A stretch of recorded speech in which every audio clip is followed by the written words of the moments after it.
Hola queridos colegas, hoy día es día de video y les cuento que tengo un nuevo proyecto, mi nuevo canal SciMind. Espero que me apoyen y me den muchos likes. Entonces los dejo con el intro.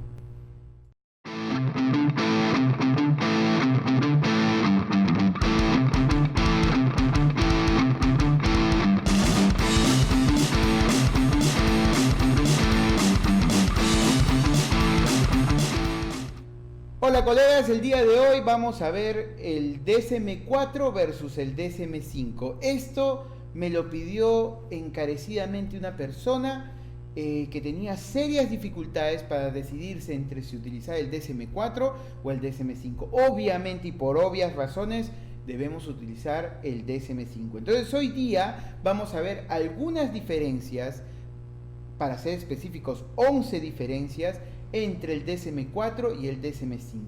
Y espero de verdad que les quede claro cuál de los dos se debe usar a partir de ahora. Si este video tiene muchos likes y muchos suscritos, haré la diferencia entre el CIE 10 y el DSM-5. Y les daré obviamente mi opinión de cuál me parece que es el mejor de todos. Verdaderamente a mí me parece que debería ser el DSM-5. Pero bueno, vamos a los hechos. Entonces, vamos a empezar con el tema de hoy. 11 diferencias entre el DSM-4 y el DSM-5. Pero antes, vamos primero a cómo se creó el DSM-5. El DSM-5 se creó un 18 de mayo del 2013. Para hacerlo se demoraron casi 10 años, imagínense. Una década para hacer un libro, sí. Por eso es uno de los mejores, obviamente. Y trabajaron casi 500 profesionales en esto. O sea, no es cualquier cosa. Cuando ustedes les dicen, oye, deben utilizar el DSM-4, piensen en esto primero, ¿sí? 10 años para hacer el DSM-5 y 500 profesionales trabajando, ¿sí? No es cualquier cosa, por favor. Así que vamos a continuar. Primera gran diferencia. En el DSM-4 tenemos lo que llamamos trastornos del inicio en la infancia, la niñez o la adolescencia, ¿sí? Que el DSM-5 básicamente lo pone como trastornos del neurodesarrollo, ¿sí? ¿Por qué es mejor así? Uno, porque se simplifica el tema, y dos, porque su mismo nombre lo dice, ¿sí? Trastorno del neurodesarrollo, o sea, del desarrollo de las etapas neurológicas de la persona. Entonces es más sencillo, pero esa es la gran diferencia entre uno y otro. Esa es la primera gran diferencia. Segunda gran diferencia, se cambió el nombre de retraso mental versus incapacidad mental. Con el DSM-4 obviamente se le llamaba retraso mental y en el DSM-5 se le pasó a llamar incapacidad mental. Pero Aldo, ¿por qué es importante esa diferencia? Esa diferencia es muy importante en realidad, porque en el DSM-5 no solo se habla de incapacidad mental, sino se habla de todas las características que puede tener un niño con retardo mental y cómo diagnosticarlo, no solo en casa, sino también en el aula. Así que es importantísimo estos nuevos puntos que le pone el DSM-5. Yo sé, me dirán, oye Aldo, pero el DSM-5 no es de ahora, es del 2013. Yo lo sé, pero hay muchas personas que no lo saben, entonces les estoy ayudando, ¿sí? Ok, sigamos. Trastorno autista, Asperger, desintegrativo infantil, RED y no generalizado por el espectro autista. Ahora actualmente se habla de espectro autista. ¿Por qué están todos estos dentro del espectro autista? Porque tienen dificultades ¿en qué área? En el área de relaciones interpersonales, en el área social, etc. Entonces, ¿qué hizo el DSM-5? Juntó todos estos trastornos en un solo espectro, el espectro autista.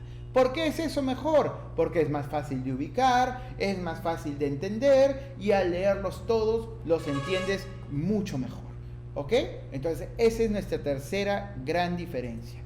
Cuarta gran diferencia, trastorno de lectura, cálculo, expresión y escritura, que ponían en el DSM-4 por trastorno del aprendizaje específico. Y dentro de este trastorno del aprendizaje específico está el problema con las matemáticas, problema con el lenguaje, problema con el cálculo, con la expresión, con la escritura y demás, ¿sí? Entonces, hay mucho que ver en el DSM-5 que no se encuentra en el DSM-4 o que está muy disperso en el DSM-4 y que en el DSM-5 lo que han hecho es ordenarlo y lo tienes más fácil, más simple, ¿sí?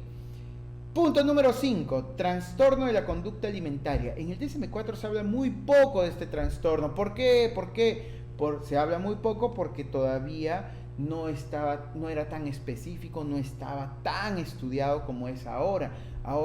Y también tienen que tener en cuenta que más o menos el trastorno de las conductas alimentarias se ha elevado en la población mundial en un nivel casi que ha duplicado y un poco más digamos, hace muchos años teníamos muchas, digamos que hubiéramos tenido 100 personas con trastorno de la conducta alimentaria, pues ahora tenemos casi 250. A ese nivel ha llegado, que se ha duplicado y algo más.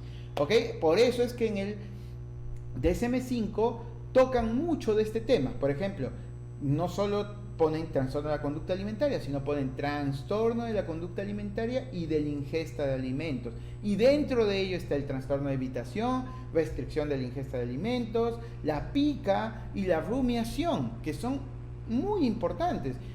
Por eso les digo, el DSM-5 tiene mucha más información que el DSM-4. Aquellos que vienen y me dicen, oye, el DSM-4 es mejor, por el amor del cielo santo. No es mejor, el DSM-5 es mejor, ¿sí? Si no, no lo hubieran creado, pues, ¿ya? Punto número 6, trastorno del estado de ánimo versus el trastorno bipolar y trastornos depresivos. De más está decir que en el DSM-5 ya ni siquiera se habla de un trastorno bipolar, se habla de un espectro bipolar, que son un grupo de trastornos que tienen una, digamos así, un tema en común, entonces forman parte del espectro, es como que su alma fuera igual de todos estos trastornos, por eso es que se habla del espectro, ¿sí? Entonces es más sencillo entender, ¿no? Por ejemplo, en el DSM-5 te ponen claramente que es bipolar 1 y que es bipolar 2. ¿Cuáles son las diferencias, Aldo? No entiendo, ¿por qué hablan de bipolar 1, bipolar 2? Bueno, fácil, el bipolar 1 tiene la manía que te lleva hasta la psicosis. Y la depresión no decaes tanto.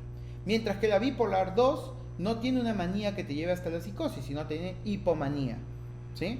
Y la depresión es súper profunda. Acuérdense que el bipolar 2 es uno de los trastornos que más vidas se ha llevado, ¿sí? ¿Por qué? Por ese tema de la depresión que lleva hasta una depresión súper profunda y que lleva a la persona muchas veces al suicidio.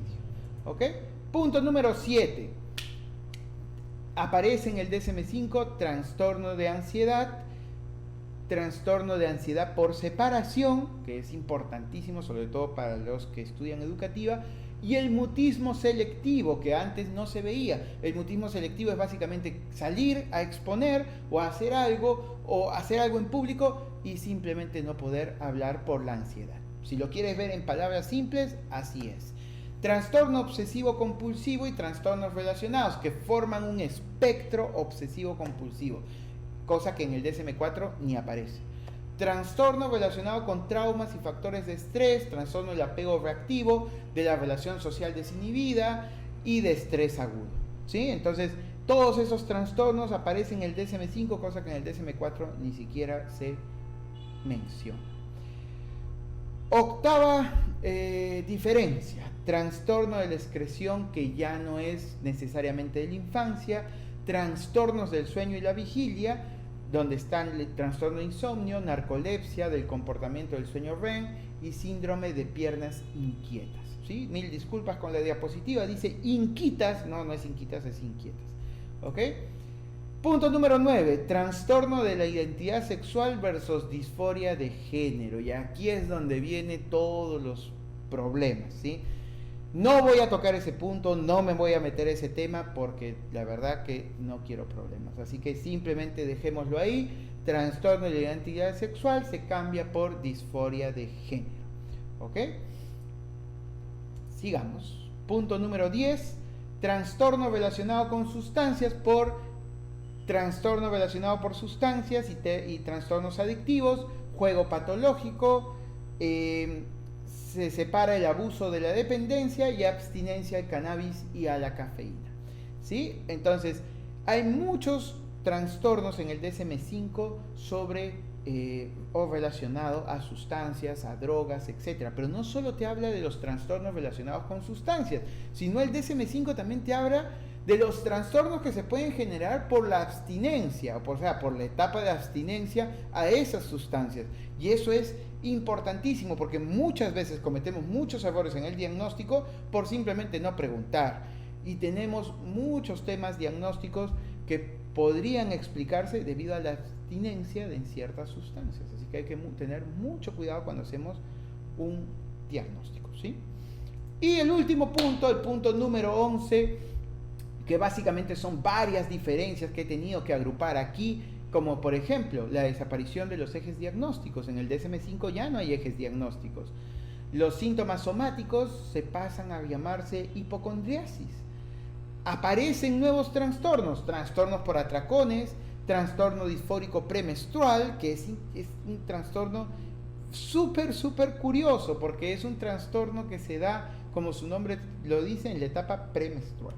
Trastorno neurocognitivo menor y el espectro obsesivo compulsivo, que ya lo habíamos tocado antes. Y para finalizar aparece un trastorno, bueno, no es un trastorno, sino es una característica de personalidad que te da cuando estás en duelo. Y eso es importantísimo porque se empieza a tocar el duelo como parte de una psicopatología, que no, digamos así, no es un trastorno, sino es una característica y se pone a describir cómo yo puedo saber cuando una persona está teniendo un trastorno, una psicopatología a partir del duelo. Interesantísimo. Este tema ni siquiera se toca en el DSM-4. Entonces, muchachos, vamos a volver a la pantalla grande, digámoslo así. A ver, bueno, creo que lo malogré. A ver. Ya, sí, está bien. Ya lo tengo. El DSM-4 era una gran herramienta. Era una herramienta genial. Pero el DSM-5 es mucho mejor. Así que, por favor, tomen su DSM-4, guárdenlo con mucho cariño y abracen su DSM-5, que es la herramienta que ustedes deben usar. He hecho este video de diferencias para que se den cuenta de todo lo que se están perdiendo si es que utilizan su DSM-4 texto revisado. Y ya saben, si tienen muchos likes y muchos comentarios, voy a hacer la diferencia entre el DSM-5 y el CIE-10. Pero Aldo, ¿por qué el CIE-10? Porque en mi país utilizan mucho el CIE-10 y ya deberían dejar de usarlo. Ok, entonces muchachos, muchas gracias. Eso es todo por hoy y nos vemos la próxima semana para otro